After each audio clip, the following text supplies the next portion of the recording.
next chapter of the day. See how long this one takes us. We are basically going until I finish or I run out of time. Wrong folder, which I do often. Drink. Okay.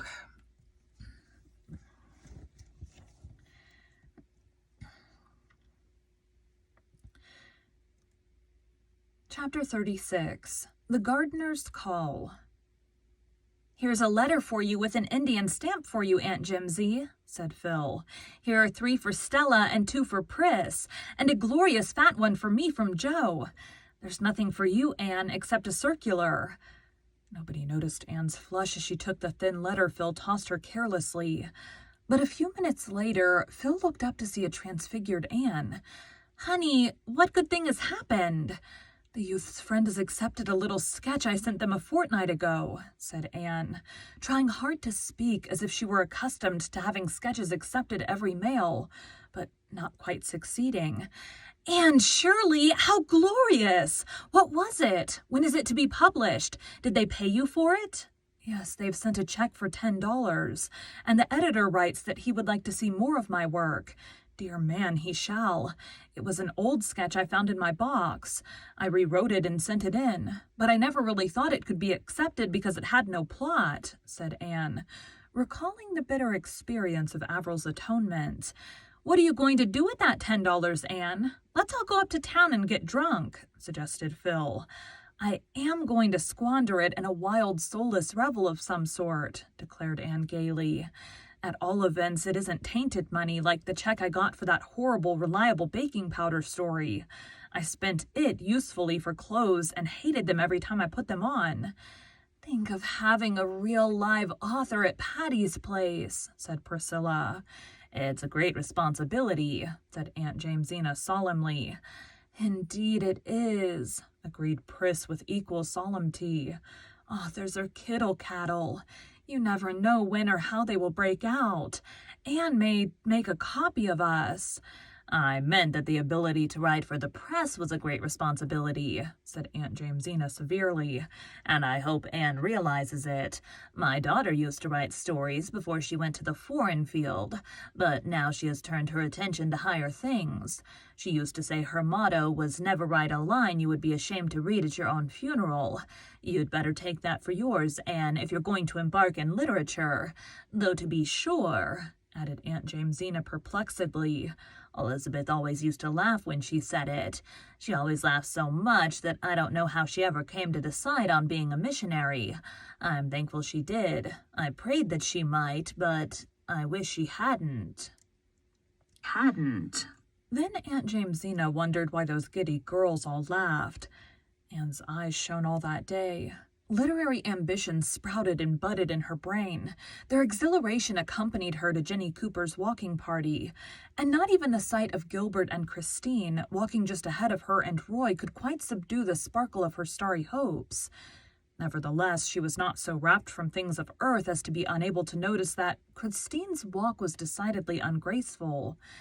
"But I suppose Gilbert looks only at her face. So like a man," thought Anne scornfully.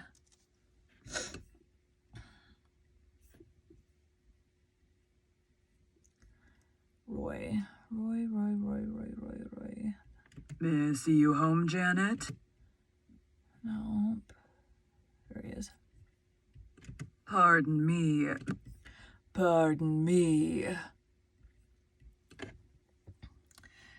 Scornfully. "Shall you be home Saturday afternoon?" asked Roy. "Yes." "My mother and sisters are coming to call on you," said Roy quietly. Something went over Anne which might be described as a thrill, but it was hardly a pleasant one. She had never met any of Roy's family. She realized the significance of his statement, and it had, somehow, an irrevocableness about it that chilled her. "I shall be glad to see them," she said flatly, and then wondered if she really would be glad. She ought to be, of course, but would it not be something of an ordeal? Gossip had filtered Ordeal? Gossip had filtered to Anne regarding the light in which the Gardiners viewed the infatuation of son and brother. Roy must have brought pressure to bear in the matter of this call. Anne knew she would be weighed in the balance. From the fact that they had consented to call, she understood that, willingly or unwillingly, they regarded her as a possible member of their clan. I shall just be myself. I shall not try to make a good impression, thought Anne loftily. But she was wondering what dress she would better wear Saturday afternoon, and if the new style of high hairdressing would suit her better than the old, and the walking party was rather spoiled for her. By night, she had decided that she would wear her brown chiffon on Saturday, but would do her hair low. Friday afternoon, none of the girls had classes at Redmond. Stella took the opportunity to write a paper for the Philomathic Society, and was sitting at the table in the corner of the living room with an untidy litter of notes and manuscript on the floor around her. Stella always vowed she never could write anything unless she threw each sheet down as she completed it. Anne, in her flannel blouse and serge skirt, with her hair rather blown from her windy walk home, was skirt,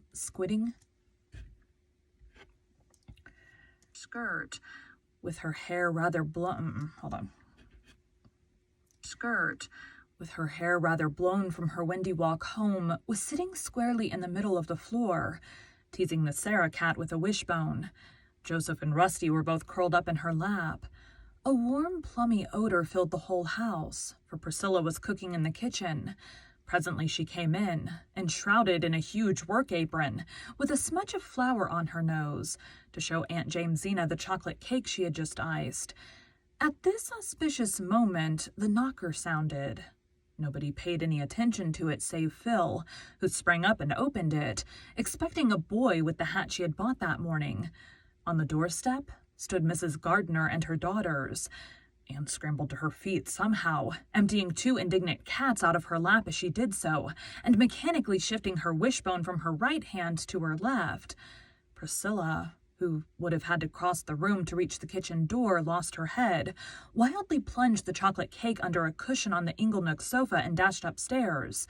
Stella began feverishly gathering up her manuscript. Only Aunt Jamesina and Phil remained normal. Thanks to them, everybody was soon sitting at ease, even Anne. Priscilla came down, apronless and smudgeless. Stella reduced her corner to decency, and Phil saved the situation by a stream of ready small talk. Mrs. Gardiner was tall and thin and handsome, exquisitely gowned, cordial with a cordiality that seemed a trifle forced. Aline Gardiner was a younger edition of her mother, lacking the cordiality. She endeavored to be nice, but succeeded only in being haughty and patronizing. Dorothy Gardiner was slim and jolly and rather tomboyish. Anne knew she was Roy's favorite sister and warmed to her. She would have looked very much like Roy if she had had dreamy dark eyes instead of roguish hazel ones.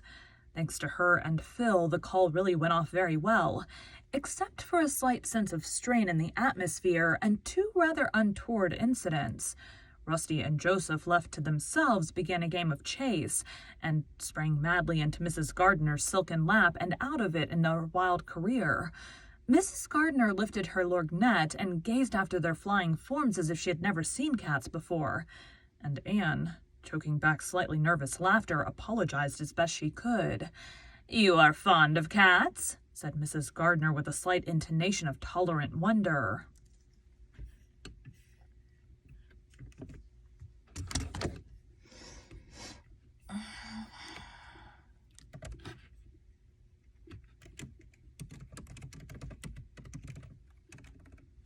Gardner.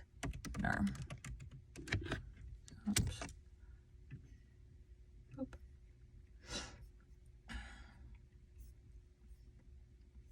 Saving that voice. Okay. Wonder.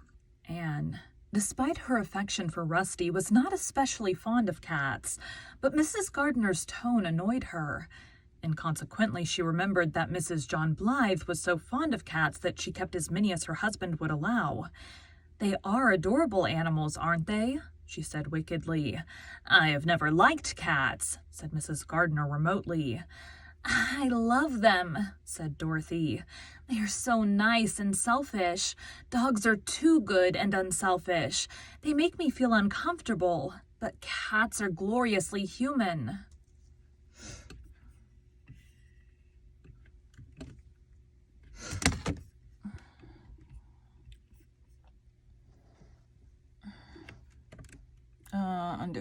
Undo.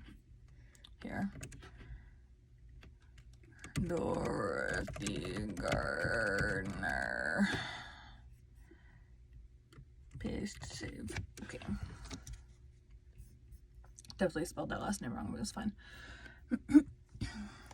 Human. You have 2 delightful old China dogs there. May I look at them closely? Said Aline, crossing the room towards the fireplace and thereby becoming the unconscious cause of the other accident. I think it's A-L-I. How do you say that? We're going with Aline because that's what I've said so far. Nope, what are we doing?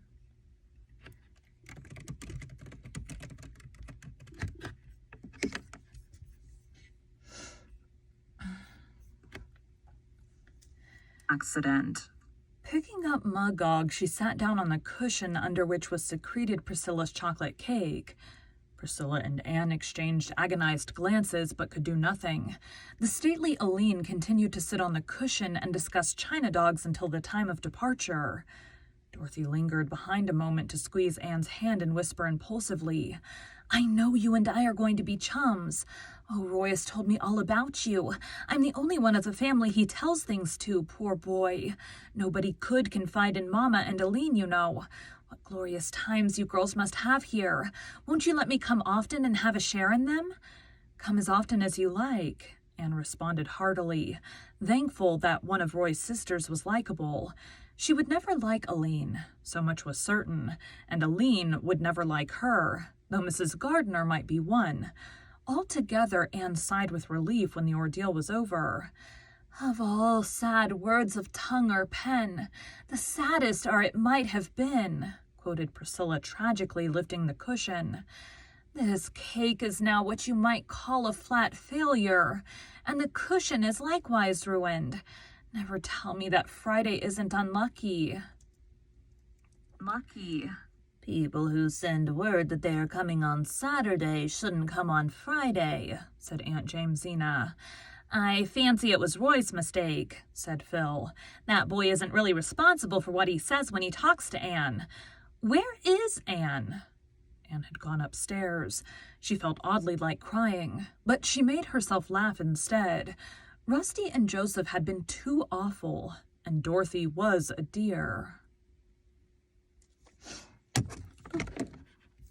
Yeah, we're about halfway done. I've got 15 minutes to go. I think I'll get one more done, but not the last one. 30.